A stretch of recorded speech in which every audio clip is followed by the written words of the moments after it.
in the world of purebred dogs, each breed has a written standard that describes the ideal specimen of that breed, how tall it should be, what kind of coat it should have.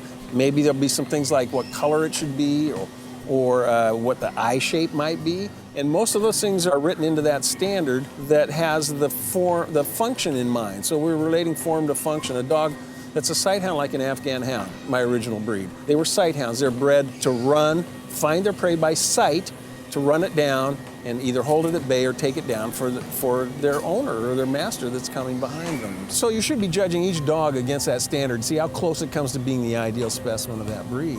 But there's no such thing as a perfect dog. So this dog may have a great head, but not move as well as this dog who's a great mover and has sort of an average head. So those are things that as a judge, it's very subjective. It's very up to the individual who's judging on the day.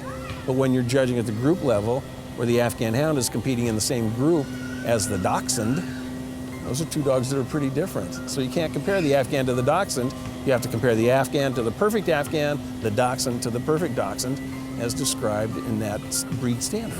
I always like to say that dog shows are real dogs and real people. It's a great family sport, and the majority of the people that you see at the show are owner handlers. They're people who own their own dog, show their own dog, and they go home on Friday night from work, they pack up the car, they give their dog a bath, and they hit the road and go to dog shows on the weekend.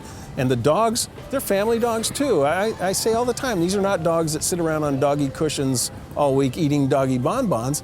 They're real members of the family. You know, they still shed on our black clothes and steal food off our counters and maybe even drink out of a toilet once in a while, just like any other dog would do.